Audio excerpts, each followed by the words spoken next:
Welcome friends to another 40k video. Today we look at Fabius Bile and Trazyn The Infinite and the time that they met and exchanged things. From Fabius Bile, Clone Lord by Josh Reynolds. Bile is a Chaos Space Marine. He did serve in the Emperor's Children and is now what you could call a mad scientist who has a specialization in making enhanced warriors through genetic manipulation. He did not fall to Slaanesh with the other children, but looks to science instead, and the creation of Space Marines. Trazyn The Infinite is a Necron Lord who holds to history and keeping around artifacts in museums. Fabius and the others walk through the galleries of Trazyn. They find themselves passing amidst galleries of such size and scope that even Fabius could scarcely comprehend their absolute enormity. All home to immense galleries, filled with more things than any living mortal might explore in a lifetime. Bile sees the infinite Necron has captured a Krork. Fabius tells a fellow Space Marine about the first Orcs. I read about them in Eldari texts. I have long theorized that the Orcs are a form of organic weapons system, a rogue biological agent unleashed during some ancient apocalyptic conflict. There's too much about the internal workings that seem designed rather than evolved. Bile explains that what they see are not hard-like holograms, at least not the way we understand them. There's something else. They're alive and conscious. Fabius turned, staggered by the conceit of it, a living diorama wrought from hard light and some arcane trickery, a form of stasis beyond his own fumbling attempts. A spider-like entity approaches Bile. The dreadnought it lands on tears it apart, and then more spider shapes approach. They're then attacked by silver skeletal shapes, who I believe are Leech Guard, if we're looking at it from the Necron perspective. Both sides exchange fire, with the Emperor's Children trying to stave off their enemies. Bile says, "Living metal, fascinating. Scalagrim, I would like a sample, if convenient." "Get it yourself," Scalagrim snarled. Korag and the apothecary fire at the metal automatons. When they struck home, a bilious gas spewed from the craters punched into the skeletal machines. Wherever the gas touched, the silvery metal blackened and corroded. Bile and the children retreat to the gunship.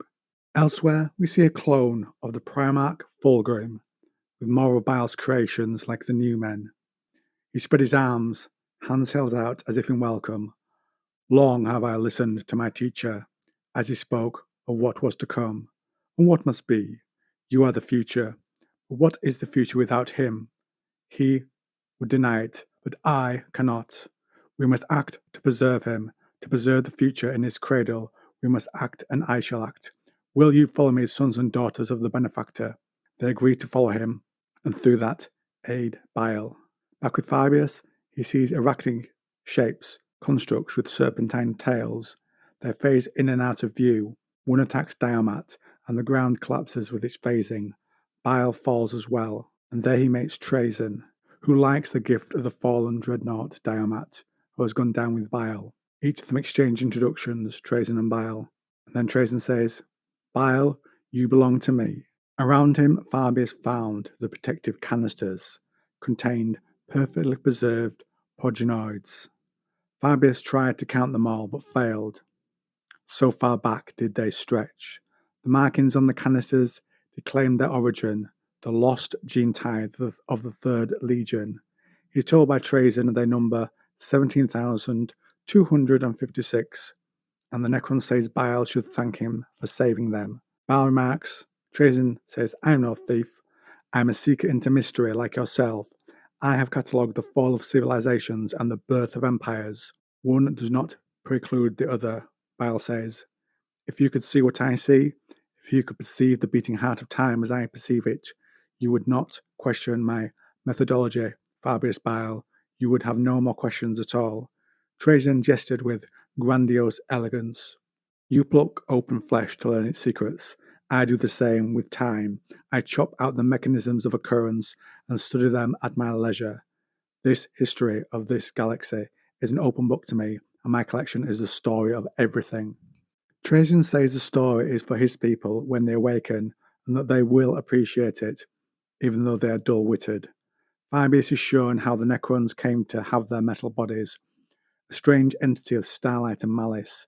It watched as legions of living things marched into great furnaces. The creatures were blurry, as if all memory of them had been eradicated, and all that was left was an absence. What emerged from the burning heart of the edifices was easily recognizable, and Trazyn says they ate stars and worlds, did the Satan.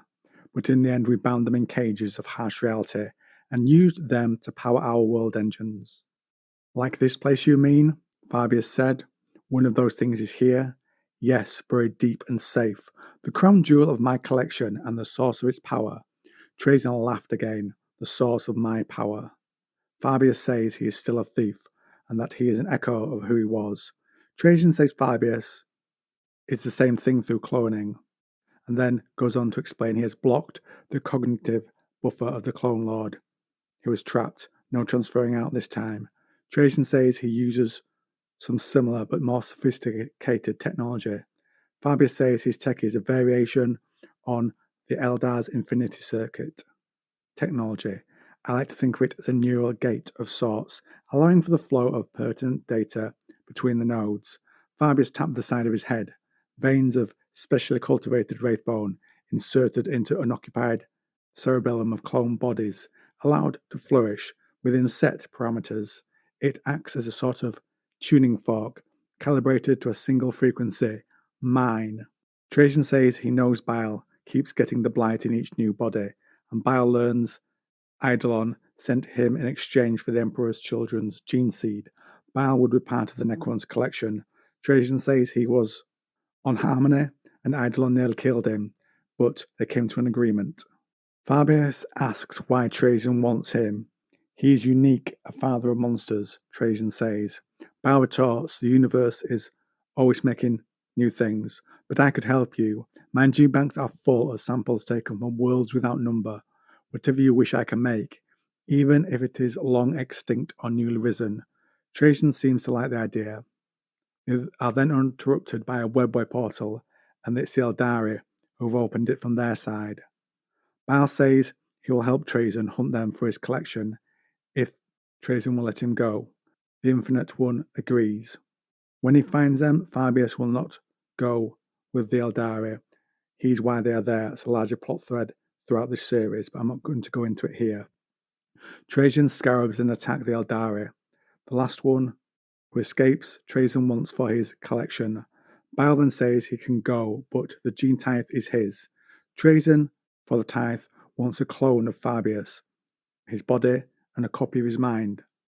Flavius, who served Bile, and others have turned against Bile, he hears as they approach.